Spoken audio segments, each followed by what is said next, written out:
కేంద్ర బీజేపీ ప్రభుత్వ రైతు కార్మిక ప్రజా వ్యతిరేక విధానాలను ప్రతిఘటిద్దామని 4 లేబర్ కోడ్లను రద్దు చేయాలని ఆర్డీఓ కార్యాలయం ముందు సిఐటియు నాయకులు ధర్నా నిర్వహించి వినతిపత్రం అందజేశారు. ఈ సందర్భంగా సిఐటియు జిల్లా ఉపాధ్యక్షులు మల్లేశం మాట్లాడుతూ కేంద్రంలో మూడవసారి అధికారానికి వచ్చిన బీజేపీ సంకీర్ణ ప్రభుత్వం కార్మిక, రైతు, వ్యవసాయ కార్మిక ప్రజా వ్యతిరేక విధానాలకు పాల్పడుతుందని, కార్పొరేట్ల ప్రయోజనం కోసం దేశ సంపద పూర్తిగా తాకట్టు పెడుతుందని మండిపడ్డారు. కార్మికులు పోరాడి సాధించుకున్న కార్మిక చట్టాలను తొలగిస్తూ 4 లేబర్ కోడ్లను తీసుకురావడం సరైంది కాదని, వెంటనే వాటిని రద్దు చేయాలని డిమాండ్ చేశారు. దేశవ్యాప్తంగా కార్మికులందరికీ కనీస వేతనాలు 26,000 ఇవ్వాలని డిమాండ్ చేశారు. ఈ సమావేశంలో సిఐటియు జిల్లా ఉపాధ్యక్షులు కడారి నాగరాజు, జిల్లా నాయకులు సురేష్, ఏఐటియుసి జిల్లా నాయకులు నందం, సంతోష, సిఐటియు నాయకులు పుష్ప, రాములు, శంకరయ్య, రమేష్, అశోక్ తదితరులు పాల్గొన్నారు.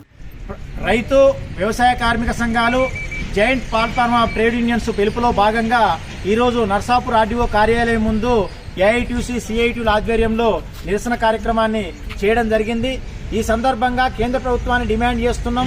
అసంఘటితంగా కార్మికులకు కనీస వేతనం 26,000 రూపాయలు నిర్ణయించాలని చెప్పి, కార్మిక వ్యతిరేకమైన 4 లేబర్ కోడ్లను తక్షణమే రద్దు చేయాలని, అసంఘటిత కార్మికులు, కాంట్రాక్ట్ కార్మికులందరినీ కూడా పర్మనెంట్ చేయాలని, రైతులకు పెట్టుబడి మీద కనీస మద్దతు ధర 50% పెంచి ప్రకటించాలని, జాతీయ గ్రామీణ ఉపాధి హామీ పథకాన్ని పని దినాలు 200 రోజులకు పెంచి రోజు కూలి 600 రూపాయలు నిర్ణయించాలని, మతోన్మాద చర్యలు నశించాలని ఈ డిమాండ్లతోని ఈరోజు ఈ నిరసన కార్యక్రమాన్ని చేపట్టడం జరుగుతుంది.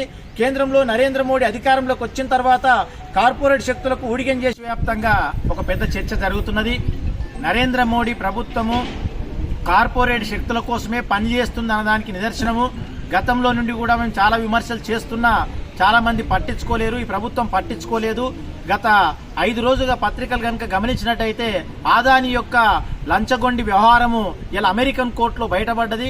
ఆదానితో ఎవరెవరికి సంబంధాలు ఉన్నాయనే విషయాలు కూడా మొత్తం బయటకు వస్తున్నాయి. ఇవాళ గుమ్మడికాయల దొంగ అంటే భుజాలు దడుముకున్నట్టుగా కేంద్రంలో ఉన్న బీజేపీ కాదు, ఈ రాష్ట్రంలో ఉన్నటువంటి కాంగ్రెస్ పార్టీ, బీఆర్ఎస్ పార్టీలు ఒకరి మీద ఒకరు ఆదానితో నీకున్నాయంటే నాకున్నాయి సంబంధాలని విమర్శలు చేసుకుంటున్నారు. ఆంధ్రప్రదేశ్లో ఉన్నటువంటి జగన్తో సంబంధాలు ఎట్లున్నాయో కూడా బయటపడ్డాయి. మొత్తం ఈ భారతదేశంలో ఉన్నటువంటి అన్ని బూర్జువా పార్టీలతోని ఆదానికి స్పష్టమైనటువంటి సంబంధాలున్నాయి. ఆదాని అన్ని వామపక్షాల తప్ప ఇతర పార్టీలను కొనుగోలు చేసేటువంటి ప్రయత్నం చేస్తున్నాడు. ఇప్పటికైనా మరిన్ని అప్డేట్స్ కోసం మా ఛానల్ ని సబ్స్క్రైబ్ చేయండి.